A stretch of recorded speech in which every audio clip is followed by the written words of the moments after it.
What is up, everybody? Welcome to Calling the Audible, the Division C. What? Go Patriots, go! Damn it.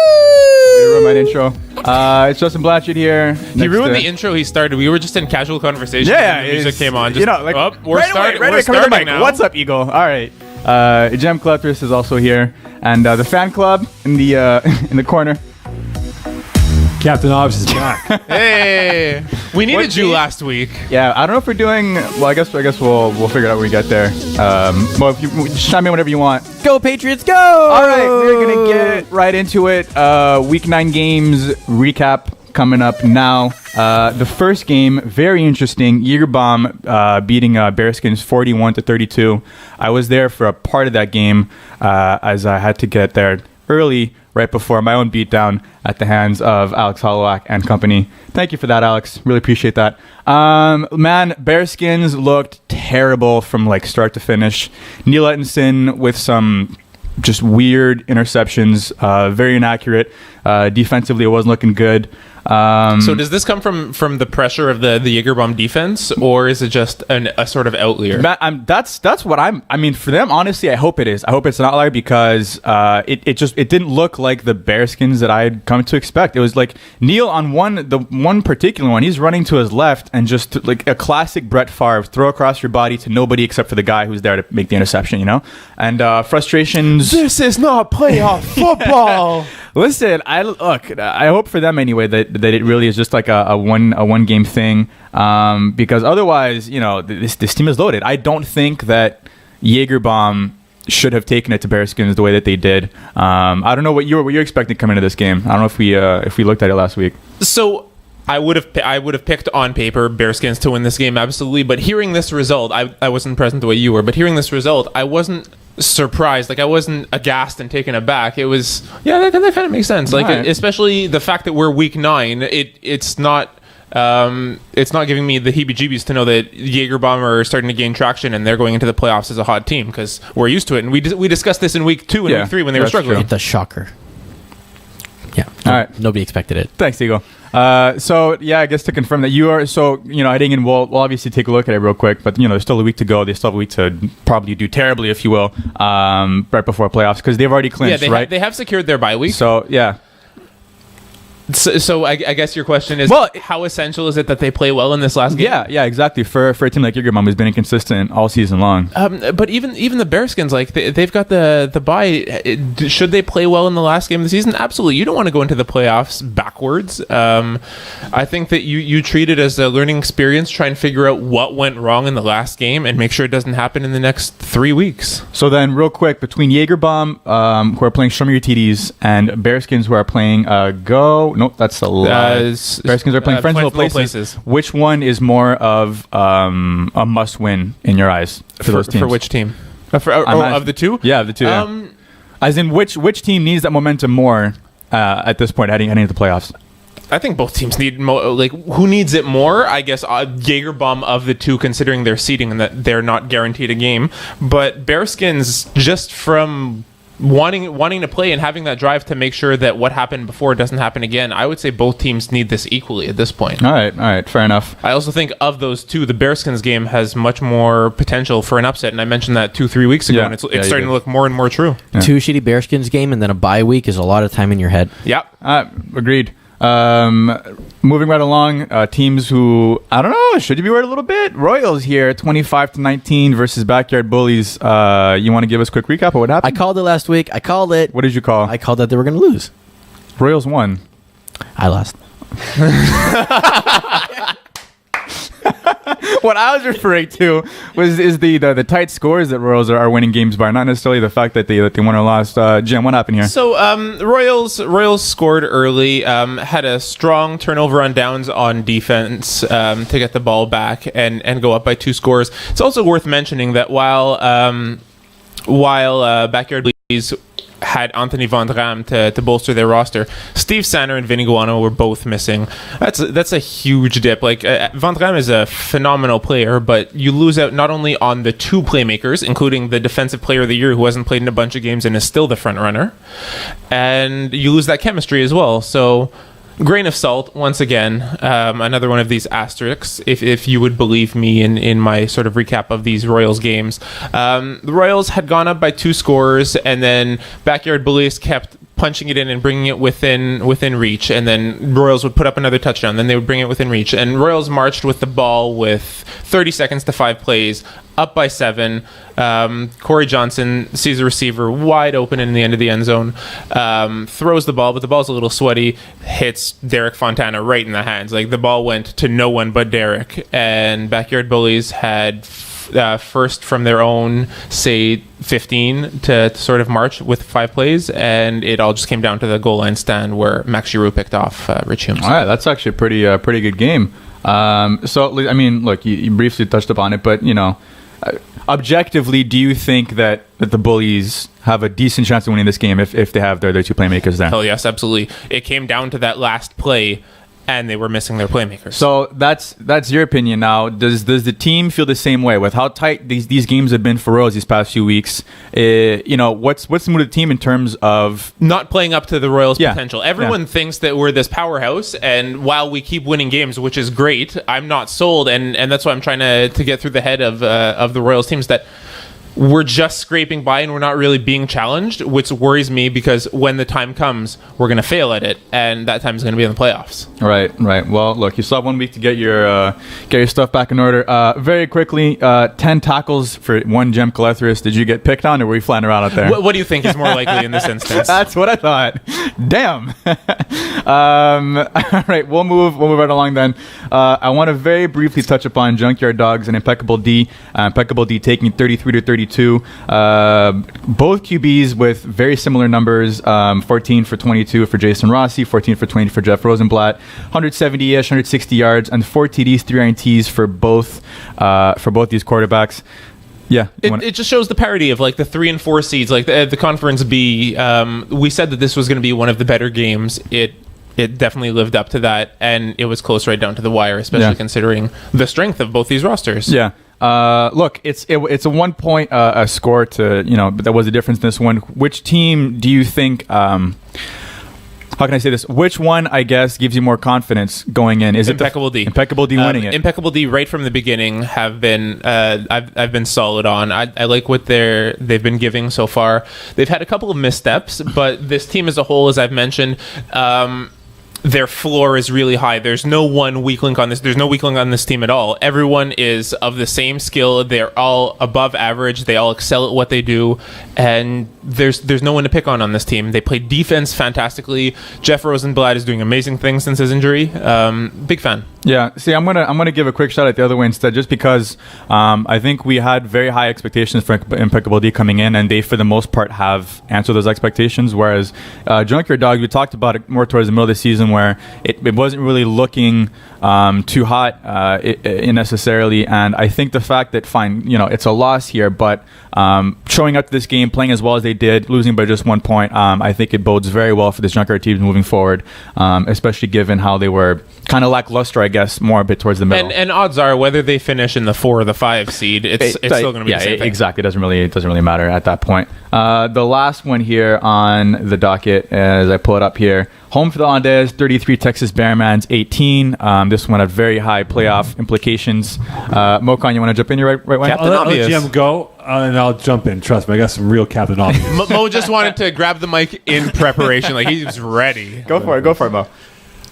Clearly, there's a disconnect with the receiving core for Bearmanz and Mike Roy at quarterback. I think this might be the beginning of the end of Mike Roy's tenureship as a quarterback at this level. He might have to jump or go down a few more notches because it's pretty obvious that he cannot compete at the DC level. But more importantly, though, I just thought Home for the Hollandaise, Justin, it was a good balanced attack for them. They didn't wilt under pressure in red zone situations when they were on defense, and they came through in the clutch. And I think for them, which kind of sucks, right? Like, we've waited all this time for Home for the Hollandaise to do this. They do it. Next week, Justin's on vacation. Jawan Edgehill is injured. Like, we've waited all season for this, and now this is what happens when we get it finally. Thanks. I will have to say, though, that Jawan, well, having been there and probably not there next week, makes a huge difference. It man. absolutely makes a huge difference. My heart goes out to him right now. Yeah. Like, no, but that's it in the sense that, look, we started 0-5, 0-6, and that's around the time that Jawan came back, right? So I mean, that just goes to show. Granted, it's one player, but he makes a huge impact on this team. Obviously, we'll talk about our chances later on in the show. Mo, I don't know if you have anything else you want to add there.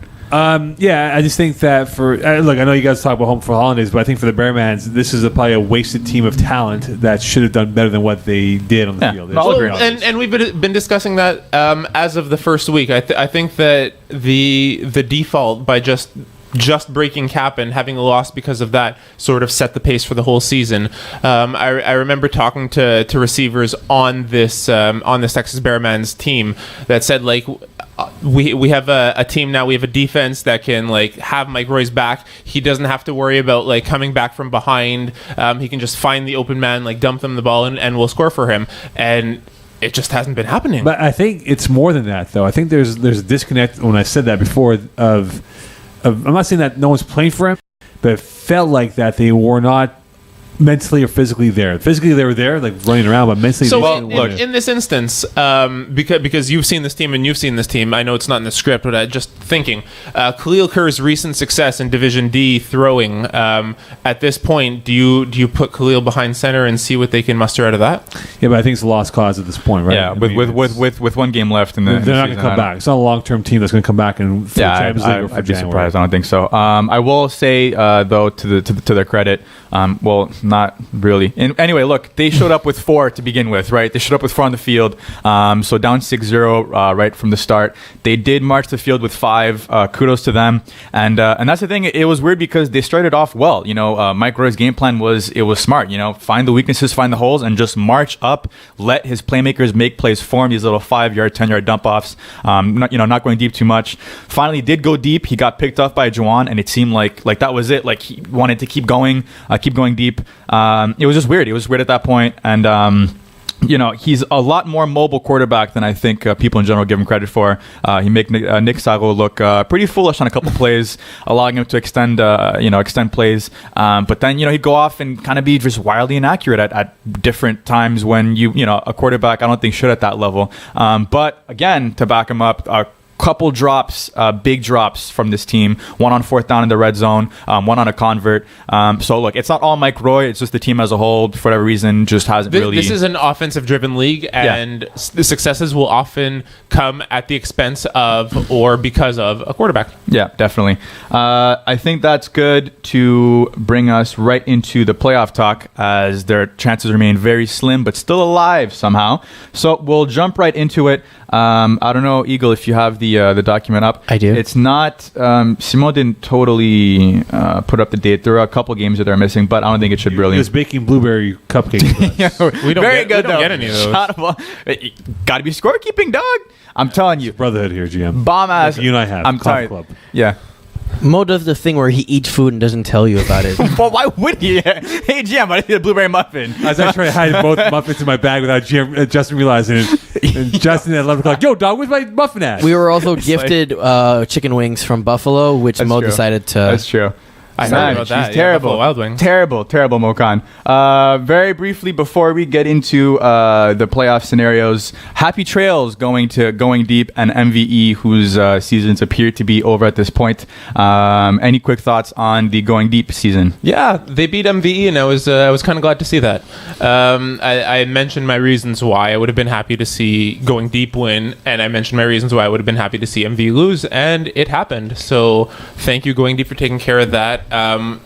As well, getting 2 wins at least, if not 3 after this week in a division and a season where we pretty much from the beginning wrote them off completely. They've managed to come through in different situations. So for a team that I think as a consensus we agreed did not really necessarily fit in this division, they've put up a good fight, and I'm sure that Pat Wright has actually grown as a quarterback for the first time in a little while. Funny story. They actually came close to making a playoff jump. It could have happened. Yeah. It didn't, but it did. Shoulda, coulda, woulda. Very briefly, here are my positives for this team defensively. A lot better than I think they appeared to have been. 19 sacks in 9 games so far on the season. Still 1 game to go. They recovered of sorts from their ugly 0-2 start to go 2-5 and hold their last 4 opponents to 4 TDs each, which is pretty impressive, I think. Negatives, our boy Pat Wright here, 27 sacks in 8 games as quarterback. You just can't do it. Between that and the fact that, look, and by the way, that's actually more than they had TDs as a team offensively this season. I think the lack of using Charles Bergeron, only 7 catches, 21 yards, 2 TDs on the season. Very curious decision by them to not use him more. In short, look, there are good pieces here. If you want to bring Pat Wright back, he's going to have to make some leaps and bounds in terms of his progression if they want to still stay at this level. Register in Division D1. Yeah. You're cap if you can, fit. definitely. Otherwise, look, maybe a QB change might be might be worth it. I don't know. It's up to them to figure it out. Those are my thoughts for going deep. MVE, very quick. I don't know if you have anything for them you want to mention. I'd be more upset if it wasn't for, as I've mentioned, the sort of the tirades when MVE lose and the sort of bad sportsmanship when they win. So more than anything, like I don't wish like shitty seasons out of anyone. So I mean, just come back. Maybe with a bit of a more positive attitude and just take it from there. Either Division 4, 4B next season or what have you. This is a core that we're familiar with, and I think more than anything, I just want to expect more out of them. Yeah, as a unit. I think it was a bit of a weird season for them, right? They really struggled for whatever reason early on, and then they had this big like explosion of points, 30, 40 points, I think 3 weeks out of in a 4-week span. That's the positive, is that we know that they can do it. I don't think it's lack of talent. If you go down this roster, very notable names. And look, consistency of the same roster showing up too. Yeah, so it's just a matter of being consistent on the field. If they can do that in a division like 4B, I think that they can definitely look early on. I think that they do have a legitimate chance at making noise. It's just a matter of actually putting in the work on the field. We'll move right along to Conference A scenarios here with 1 week left to go.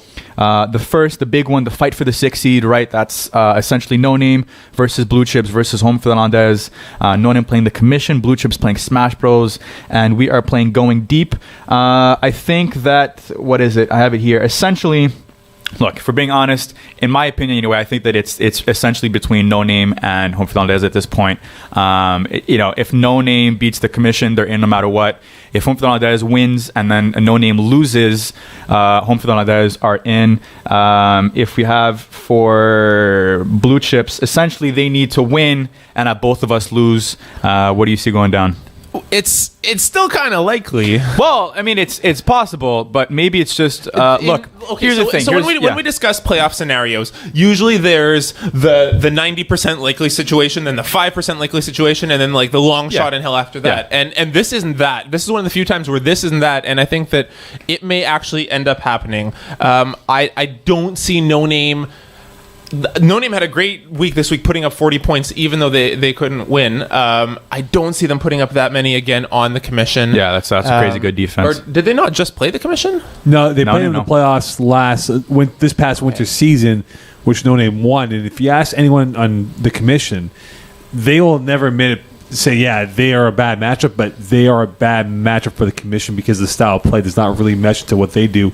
And let's not forget, guys, Sean Avram will not be there for the game. Which apparently, from what I understand, might actually be a bonus for them because he's like, No Name is the Sean Avram kryptonite out over here. Apparently, he's like 0-3 versus them in his career. So, but that brings up the question: who are they going to bring in? Who can they bring in? Right, so this late in the season. AJ Gomes and Jordan Allard have both quarterbacked before in this league.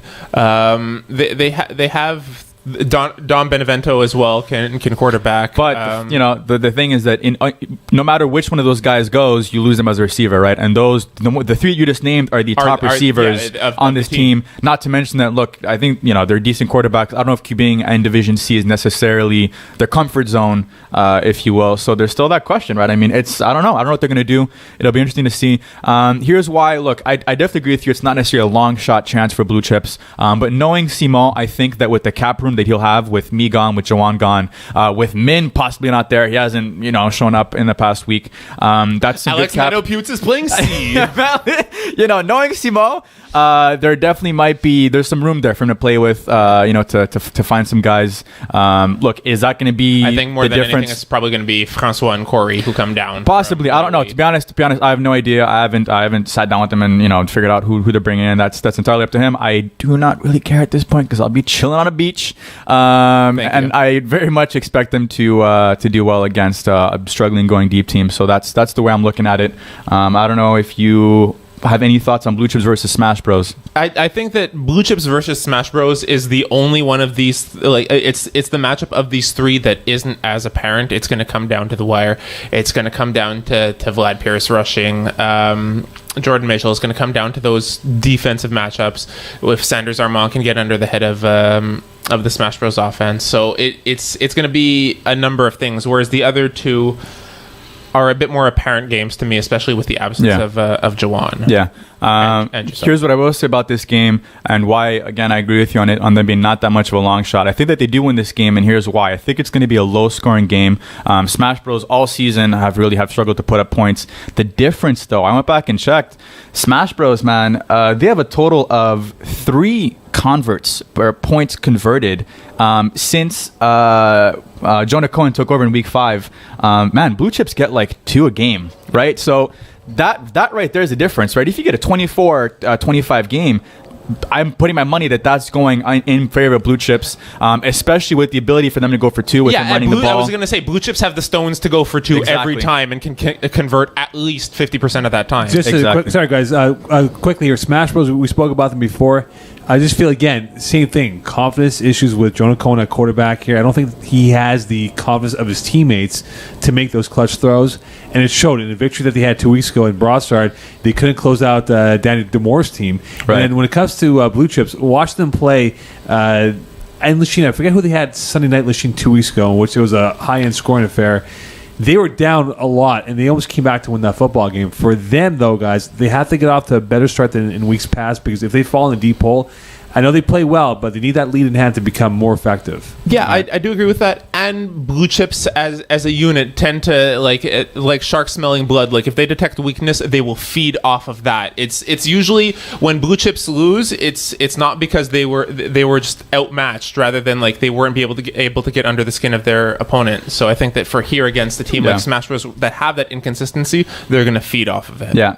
That's it for the lower seeds battle there. There's also a battle going on at the top with Show Me Your TDs, Backyard Bullies. Currently in a battle for the number 2 seed. If the commission lose, the first seed is potentially up for grabs, if I'm not mistaken.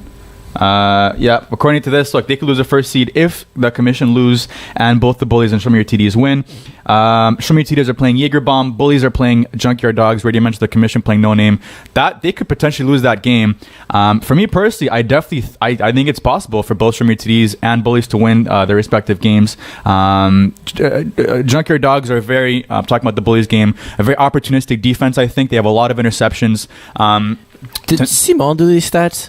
Simon did everything here. So you realize that commission have 16 points right now and boast TDs. If you think I actually went and actually looked at this document before today, you're crazy. It's physically impossible for commission to lose their first seed. 16 versus 12. There's no way. No, and well, if they have 6, I see 14 here. How up to date is your thing? Live. Okay. All right. Well, look, I'm going based off of what Bullies are 6-3. Show Me Your TDs are also 6-3. That's 12 points. Commission are 8-1 and 16 points. So look, we will forget about the 1 seed. The 2 seed then is still in play. All right. So where was it? Yes. So Junkyard Dogs. Artistic defense. I don't think they will get that many picks off of a quarterback as careful with the ball as Rich Humes. I think Bullies take that game, and I'm just not. Look, it's no disrespect to Jagerbomb. I just feel, for me personally, it was more in terms of their BearSkins game that BearSkins lost that more than Jagerbomb won it.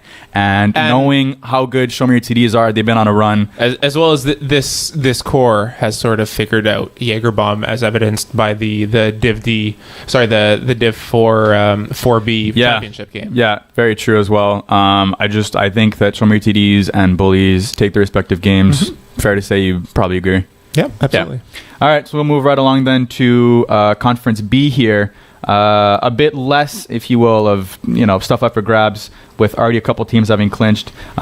Here is what is up for grabs. It's a playoff game essentially already, with Red Wave versus Nuggets. Winner is clinching their playoff spot. Loser is essentially going home, because the divisional record, if I understand properly. Ego, correct me if I'm wrong. You can check that. What do you got here? What do you see happening? What do I see happening? Nuggets have struggled every week to field players in the last little while. Do I think that Red Wave are much more likely to make it into the playoffs? Absolutely. Are Red Wave a team that I want to see in the playoffs? Absolutely not. So I think that Red Wave are consistently playing under their potential, and I'm afraid of being the team that sees them when they finally start to hit the rhythm on all and fire on all cylinders. But I think that at this point, considering Nuggets struggling to field guys and Red Wave surging, I'm going to give it to Red Wave. Yeah, I think that's fair to say, although I will mention in the past couple of weeks, Red Wave a bit coming down from the high, in recent weeks, with only 12 points versus you guys and only 13 versus some of your TDs last week. Granted, those are two, exceptional teams in the division. Nuggets have not proven to be that exceptional. I do think that, everything you said makes sense there. With Nuggets, look, we don't know. I mean, I saw that. I think there's Max Dupree might be playing for them. I don't know if he will, if he will not. If Nuggets field enough guys, depending on who's there, I still kind of have to lean towards the Red Wave side here, even if it's going to be one of these ugly close games. For whatever reason, for Red Wave not being able to play up to their potential, because the talent is there, man. This team, they smoked us when they played us, and I know that what damage that they can do. I definitely see Red Wave taking that one and going into the playoffs, and that leaves us with Texas Bearmanz playing you guys.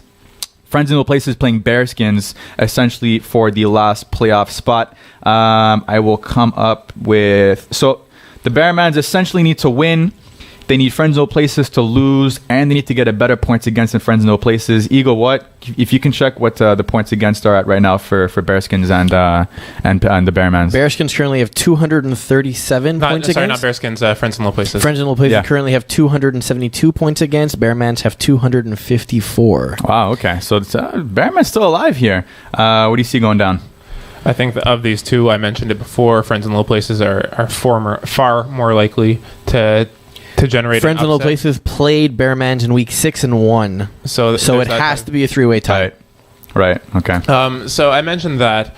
My opinion on whether or not a top-seeded team should take their foot off the pedal before heading into the playoffs. So I guarantee that the Royals will not make it easy for Texas Bearmanz. That being said, the Royals core last played against Mike Roy in week 10 of last season and lost. Interesting right there. But Mike Roy with this roster, or Mike Roy with a better roster, right? Mike Roy won fair. So it all comes down to, but it was more a question of Mike Roy sort of picking apart the defense, and the Top Sauce defense is very similar to the Royals defense. Yeah, that's very true. So look, take that as you will. Sows. For me personally, I think it doesn't really matter what Friends No Places do. I think Bearmanz lose to you guys. It's just, look, if they play any way the way that they did versus us after the first two drives, I don't really see it happening. There's too much disconnect, as Mo alluded to earlier, I think, between him and his receivers. Thank you, Captain Obvious. And on the flip side, look, Friends No Places are good. They just put up, I think it was 40 points versus the Commission, if I'm not mistaken, which is a very good thing for them heading into the playoffs. I think that them versus BearSkins, honestly, at this point, could really be considered more of a coin flip. If you had asked me maybe a couple weeks ago, I think BearSkins take it for sure. But with the way Friends No Places are playing very well right now, BearSkins coming off a terrible game, I can't really give you an advantage either way. You said if you asked me a few weeks ago. You did ask me a few weeks ago when I gave you this answer. Yeah, well, all right. So GM out here predicting the future. Well, maybe. We'll see what happens. I can't put that much confidence in Bearmanz at this point. They haven't really played up to expectations all season long. Would I be that surprised if they beat you? No. I want to say no just because of how so you guys yourselves have played. So I mean, I think they still have a shot. To be honest with you, there's still a shot there. But if I had to make a pick, I would pick Royals. And Friends No Places versus BearSkins. Give me BearSkins because I don't know. Neil's a cool dude. And you want to gloat if you're right. Yeah, that's true. Probably more of that than anything else. And just kind of sweep it under the rug if I'm not. Yeah, exactly. Oh, actually works out great because I'm not there next week, right? So I did that very well. That will do it for us here. GM, any final thoughts? I'm gonna miss you. For a week though? Yeah, because you're gonna cost your team the playoffs. No, I don't think so. To be honest with you, look, if Home for the Hollandaise loses without me and Juwan versus going deep with good subs, then we don't deserve to make playoffs anyway. I do expect decent subs though. Simo, please do stuff. Don't play like you did the first 6 weeks of the season. Play more like the last couple weeks of the season. I'm telling you, going deep, their motivation is to beat you guys this week. That's awesome. Hopefully it'll be a good game. What's even better about that is I think we play, the team, Home for Hollandaise plays at 8, and then No Name play right after us. So that's on the same field, everything. So that'll be pretty exciting times there at Stad. I'll be far away on a beach, just chilling, sipping on my pina coladas, and not giving a care about the world. Next week, the show is going to be a little bit earlier. We're going to start at 7:30 because Div D needs more time because they have a ton of recaps for playoffs to go over. Guys, good luck to everyone still alive in the playoff race. Also, just because I see it here, actually none of the Div C games are affected. I was just going to say for Monday's games at Kirkland, they have been moved to Brossard. So anyone who is playing Monday in Kirkland, which is not in this division, but on any of the other teams, actually that is Alex who's sitting next to me. Hello. Your game will be in Brossard. Information abound. That will do it for us here, guys. Go Patriots, go! Bye.